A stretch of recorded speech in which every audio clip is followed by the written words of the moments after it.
I did not kind of grasp the concept of credit cards, didn't grasp paying it back on time. I bought an R2D2 telephone with it. I think that's money well spent. Yes. It was great. In my first apartment, you would pick up the leg of R2D2 and it was the phone.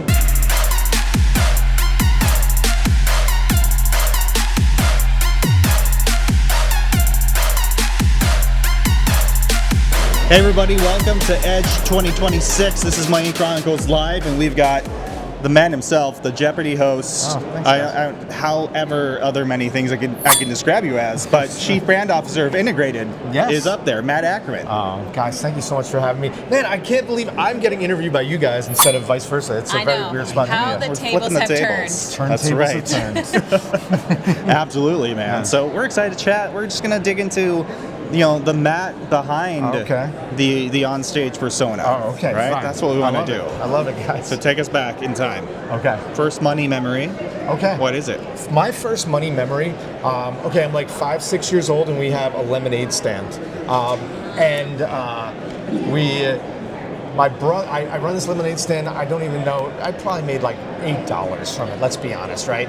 But my brother thought, he was younger than me, thought he then gave the money back to all the kids in the neighborhood, and then they kept buying more lemonade. And I was like, "This is great. I'm making money." But I guess it just goes to show, money is fleeting. It's going to go away faster than it comes in. So I learned an important lesson today. Don't give your brother access to the funds. The siblings are always the worst. They are. I'm going to put that out there. As the oldest child, the siblings are always the worst. I'm second of 8 kids, so they are all the worst. All the worst. Oh, yes.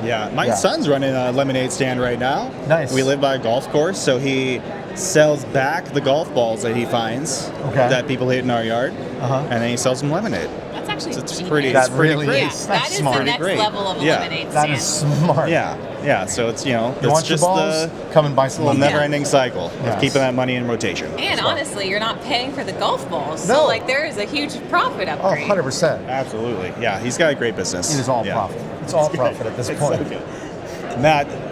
Why are you here? That's a deeper question. Bit more existential than it sounded, though. Exactly. You worked at Investment News. Now you're a brand officer at Integrated. Give us a little bit of the short story of your path. Why are you still in FinServ after all these years? Why are you here, Ackermann? It is so much of me and my journey is all about kind of having great people around me that pointed me in really smart directions. I got really fortunate early enough in my career as a reporter to realize, hey, this industry is moving in a new direction, and to tell good stories, we have to be willing to take chances, maybe use things like video, podcasts to do those things. And I got asked a great question in an interview, which was, hey, forget about this job. Mark Bruno asked me this question. He said, forget about this job. You're going to probably get this job as a web editor or something. What would you do if you could do anything? And I was like, well, I'd love to host a reality show. So I built Practice Makeovers from there. And I was told even at that interview, like that's the craziest thing we've ever heard. But if you could find a sponsor for that idea, we can do it. And it really, my career's been this domino effect from there of crazy idea after crazy idea, getting people excited about it, getting them their arms around it, and then going from there. And literally, that's why I got to do some weird things from Practice Makeover to shooting a documentary that debuted at the United Nations to getting to work so closely with Shannon Rossick. So many of these things is just a result of taking a chance, having somebody believe in you, and then doing the next thing. And then joining Integrated really was a place, for me, it's about finding a home where then all of a sudden I can take crazy ideas and bring them directly to our advisors and then get them to develop their brands and get them excited about that, while at the same time building upon great relationships that I've been so lucky to build in this business. And that's what this business is, right? Great people, great relationships, and really getting to build off that all the time. And then you get to host Jeopardy sometimes. And I thought that was a cool thread at the Jeopardy breakout. So people that aren't here, there was a Jeopardy with Penny Phillips and Brian McLaughlin, and one of the big themes that they kept bringing up was how our industry is so relationship-led, and it's still very relationship-led, even though technology is building the back engine of offices. And I just love that everything that you do always has that core pillar of how does this continue the relationship build, and does it take away from the technology that's coming into our space. It's elevating it at the best. I think there's great AI that's out there, and there's great tools and great strategies, and it's really exciting. But when you sit down with somebody, your little idea gets better. AI can't sit down across from people and say, I have this crazy idea. And sometimes you need good people to go, that's too crazy. Or, hey, why don't we dial it up and do this? Like, there's nothing I love more than brainstorming with smart people, getting them to make your little idea a great idea. And that's really, to me, the magic of this industry is great people making all of us better. And that's really what makes me happy. Yeah, absolutely. Like baseball cards for everybody in the industry, which you did at Future Proof last year. I so much of those kind of things is really just going, hey, here's just an insight into my weird brain, but also at the same time, we work in an industry where, yes, the three of us may be extroverts, but there's a lot of introverts here too. How can we provide them with information about other people, ways to connect, and fun conversation starters so that nobody feels like, I'm just alone here. There's nobody in this industry should feel alone. Hey, let's all do this together. And I guess, growing up in a big family, that might be a part of it for me. You always wanted everybody to feel included.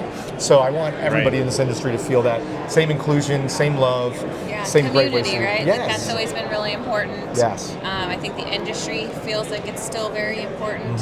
And the community outside of like the fintech world, right? The advisors are now bringing that to their books of businesses with their clients. Yes. So their clients want to make sure that they feel like part of the advisors community, right? So I love that we're building these microcosms of communities underneath the one big umbrella of like the wealth tech. And those relationships that work the best here, no one ever feels like there's an ulterior motive. Not like, oh, the only reason you're chatting with me is because we want to be partners over here. No, the best relationships are people that just want to help other people. And sometimes the solutions they provide get you there, and that's great. And sometimes it's not right for you, but it's a small industry. It might be right for somebody else, and it might be right for the next person you meet. So the networking and the community here, it's everything. And it's why this industry thrives. Yeah, I agree. And I think, too, the healthy competition is allowing us to become better. I agree. I know a lot of people feel like, the Kids map is getting very crowded and all that. All of those comments are out there. But it's also showing how creative our space is and how, yes, competition is out there, but look at the creativity that's coming into the wealth management space. This has been a space that's been very slow on the uptick of tech. I think COVID really forced the wealth tech space to get better at it, right? Because everything went online and whatever the case may be.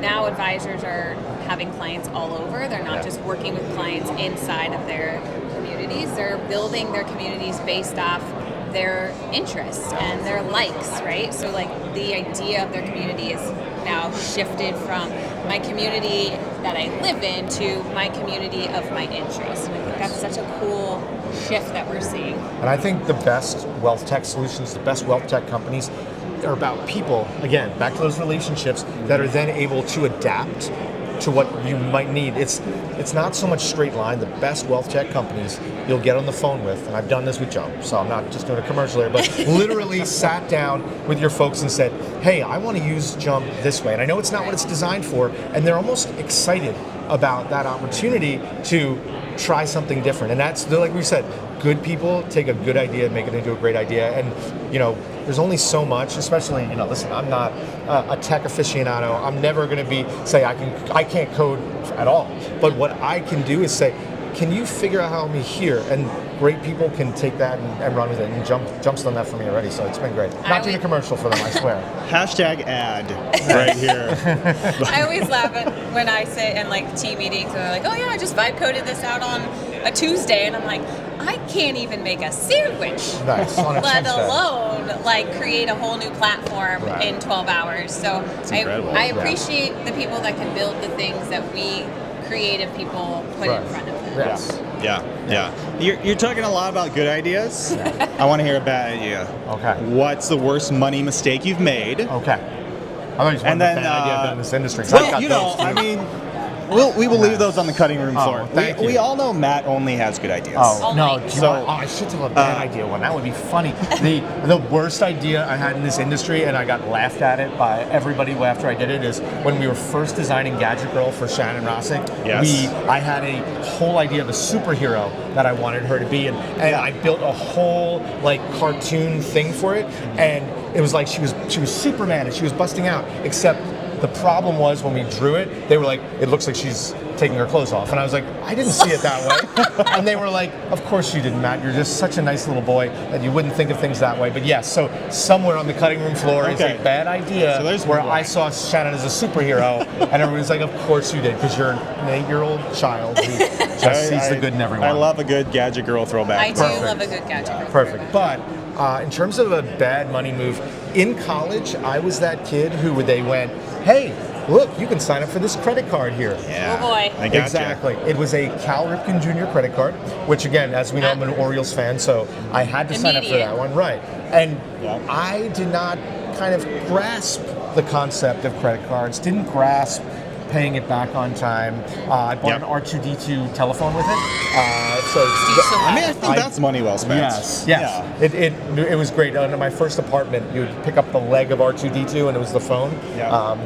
But yeah, so I that made that money mistake, and I think I was paying that off straight through, I think, until I got married, when my wife was like, why do you have a credit card so high interest? And I was like, I've been paying the minimum. She's like, you're an idiot. So yeah, so we make bad moves sometimes because we think we know things about money. I think financial literacy is something we need to be teaching the kids much, much younger.